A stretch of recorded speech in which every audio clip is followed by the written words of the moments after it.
Hello guys, কি অবস্থা সবার? আশা করি সবাই ভালো আছেন। আমাদের মাই স্টোরি বাংলা চ্যানেলটিকে স্বাগতম। আগেই বলে নেই, গল্পটা এমনভাবে সাজানো হয়েছে যে গল্পটি বুঝতে হলে আগে ভাবতে হবে। তো আপনারা আগে সবাই মনোযোগ দিয়ে শুনবেন, তারপরে ভালোভাবে বুঝবেন এবং কমেন্টে বলবেন গল্পটি কেমন হয়েছে। তো চলুন শুরু করা যাক। সেই রাতে কেউ জানতো না একটা ছবি তোলা হবে, একটা নাম বলা হবে না, আর অনেক প্রশ্ন জমা হবে, যার উত্তর পাওয়া যাবে ঠিক 10 মাস পর। শহরে এক কফি শপে, গ্রামে সেই বিয়ে বাড়ি, চারপাশে আলো, গান, গন্ধ আর কোলাহল। কিন্তু ওই রাতে বিয়ের আনন্দের ভেতরে মাঝে কেউ একজন চুপচাপ একটা ছবি তোলে। ছবিটা দেখা যায়নি কারো হাতে, না ফেসবুকে, না মেমোরি, কিন্তু ঠিক সেই ছবির পেছনে দাঁড়িয়ে ছিল একজন। তার চোখে অদ্ভুত এক শূন্যতা, ঠোঁটে লুকোনো অভিমান, এবং তার দিকে তাকিয়ে ছিল আবির, এই গল্পের নায়ক এবং ওই ছবির আসল দর্শক। ভাই, ওই মেয়েটাকে? আবির জিজ্ঞেস করলো পাশের ছেলেটাকে। কোন মেয়েটা? যে চুপচাপ বসেছিল বাঁশঝাড়ের পাশে, কালো ওড়না ছিল, চোখে অদ্ভুত ছিল কিছু। ছেলেটা চুপ করে থাকে, তারপর ফিসফিস করে বলে, ওর নাম ঠিক জানি না।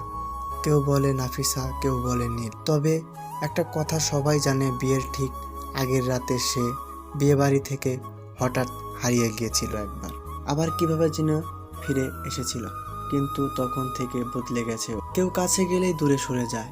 আবিরের বুকটা কেঁপে ওঠে, কেন যেন মনে হয় এই মেয়েটা তার নিজের, অথচ চেনে না, জানে না, কিন্তু চোখটা মনে পড়ে যায়।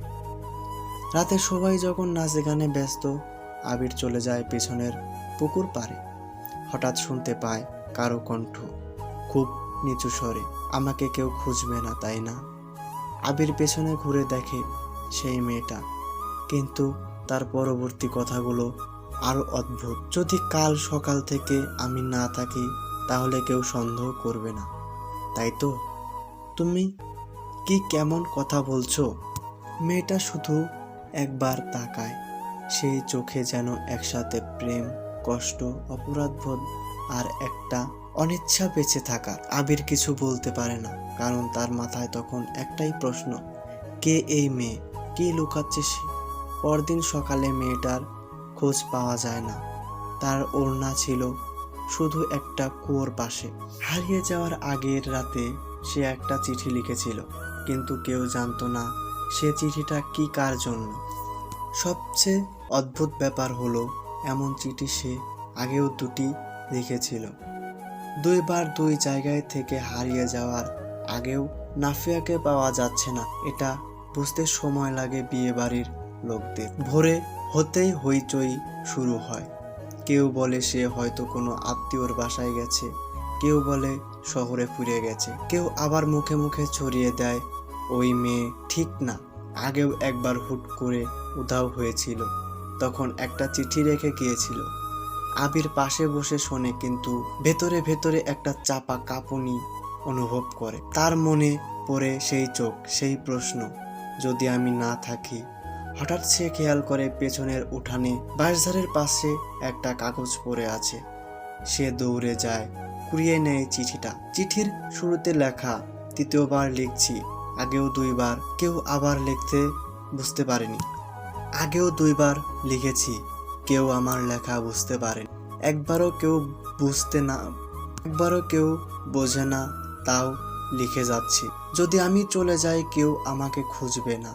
এই বিশ্বাসটা যখন সত্যি হয়ে যায়, তখন মানুষ আর চিৎকার করে না, শুধু চুপ হয়ে যায়। আবির স্তব্ধ। সে বুঝতে পারে এই চিঠি অন্য কারোর জন্য নয়, ঠিক তার জন্যই লেখা।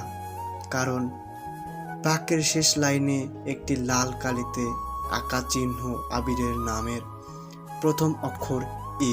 সেই মুহূর্তেই ইস্তিয়াক ভাই, নাফিয়ার ভাই বলে পরিচিত এক চাচাতো ভাই এসে চিঠিটা কেড়ে নেয়। এগুলো নাফিয়া অনেক সময় লিখে রাখে, মানসিকভাবে দুর্বল, ওর মাথায় সমস্যা আছে, তুমি এসব নিয়ে ভেবে লাভ নেই। আবির চুপচাপ থাকে। সে বুঝতে পারে কেউ কিছু লুকাচ্ছে। হয়তো ইশতিয়াক ভাই, হয়তো অন্য কেউ। কিন্তু সেদিন সন্ধ্যায় সে যা দেখে সেটা আরেকটা নতুন ধাক্কা। সে রিমার ফোনে হঠাৎ দেখে এক অজানা নাম্বার থেকে একটি ছবি এসেছে। ছবিতে নাফিয়া চোখ বেঁধে রাখা, মুখ বাঁধা, আর ব্যাকগ্রাউন্ডে শহরে কোনো রাস্তার অংশ। কেউ তাকে তুলে নিয়ে গেছে, নাকি এটা ছিল তার পরিকল্পনা?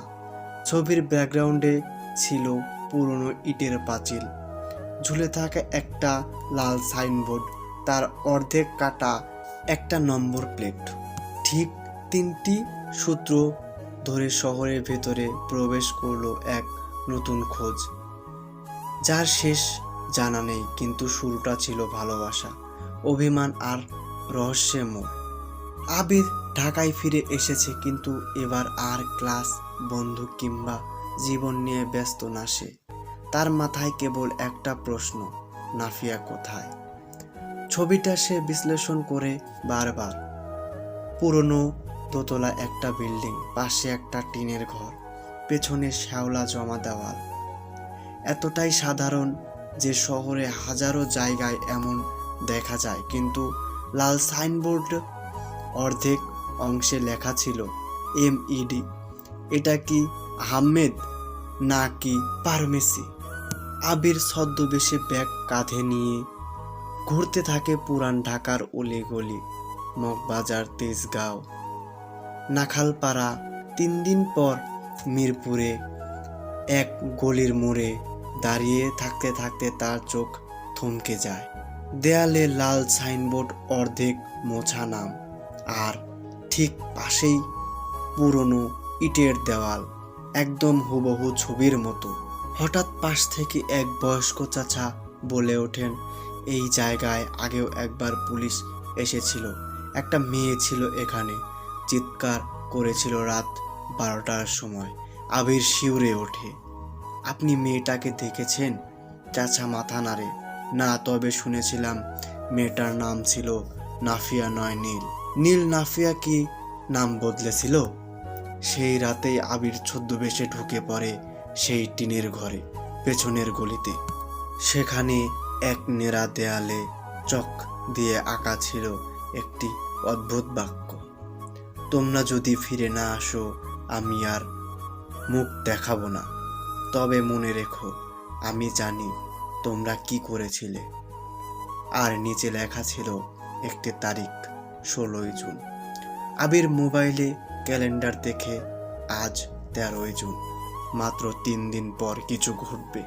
16ই জুনের ভোর, ঢাকার আকাশ কুয়াশায় ঢেকে গেছে, অথচ আষাঢ় মাস এখন আসেনি।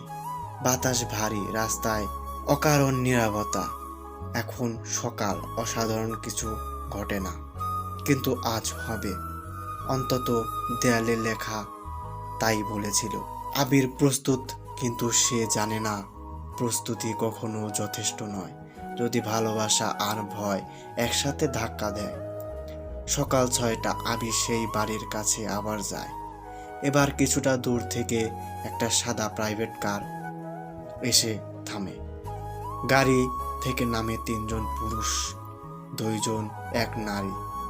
নারীর মুখ ঢাকা, আর তার হাতে মুঠোয় কিছু একটা ধরা, যেন চেপে রাখা।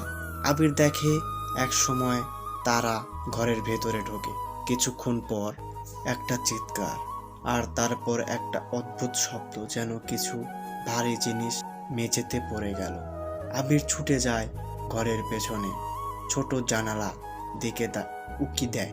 মেঝেতে পড়ে আছে একটি লাল কাপড়ের মোড়ানো বস্তা, আর দেয়ালের পাশে রাখা একটা চিঠি, নাফিয়ার হাতে লেখা। সে টান দিয়ে খুলে ফেলে জানালার জালি, ভেতরে ঢোকে, কিন্তু সেখানে কাউকে দেখা যায় না, শুধু পড়ে আছে সেই বস্তাটা।